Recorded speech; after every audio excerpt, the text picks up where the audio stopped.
How's it going? Bill Applegate here. Today I'm going to do a little lesson on country solo number 3.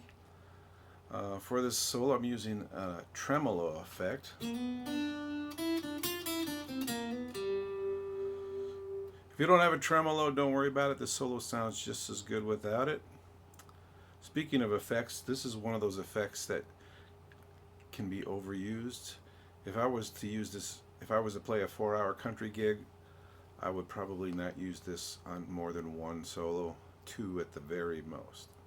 So it's a cool sound, but it's kind of like a rich chocolate cake. You don't want to eat too much of it. Okay, so all I'm going to do is play through the solo once. There's actually no bending in this solo, which is kind of uncommon for country, but there are country players that don't do a lot of bending, that play great solos like Chet Atkins. So this solo doesn't have any bending in it, but it has some other neat effects. So let me go ahead and play it for you, and I hope you enjoy it.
Okay, let's go through it real quick.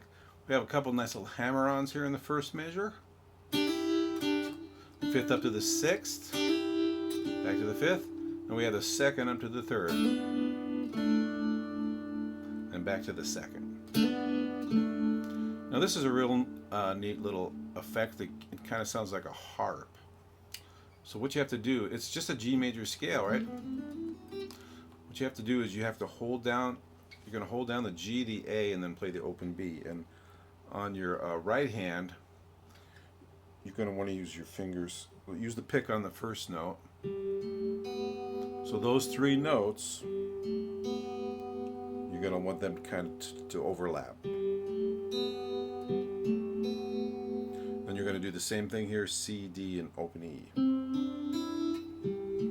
And then reach up here up to the 7th position to get the F sharp, and then let that ring over on the G.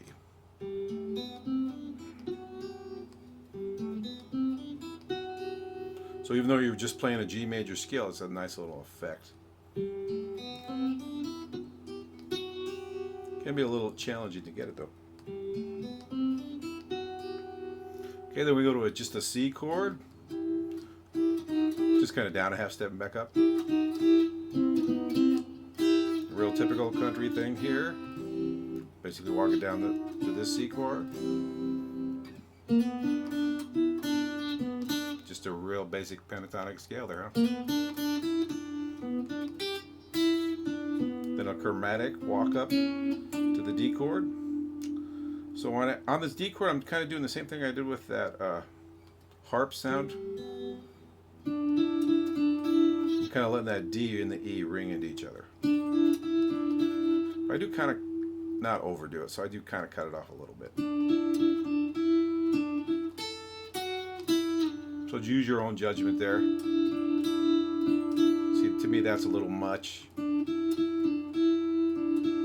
So a little bit of ringing over. Sliding down. Okay, this is just 6th. So I'm just basically going, just kind of breaking it up. And on my right hand, I'm using the pick and a finger. Finger for the high note and pick for the low note.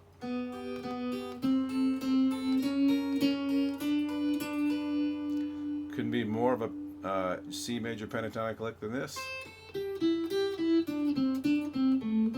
Kind of anticipate that note there a little bit. Okay, on the G chord we are going to use one bluesy note, which is this flatted seventh. Just kind of moving a D chord around.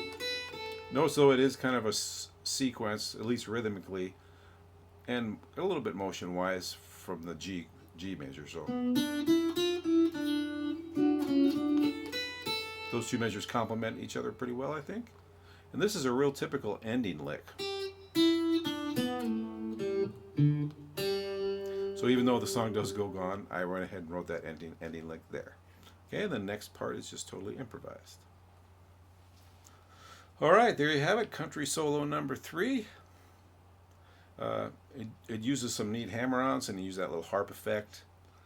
And remember, if you don't have a tremolo, don't worry about it. This solo sounds fine without it. And I hope this is something you can use, and you guys have a great day. I'm going to play it for you one more time.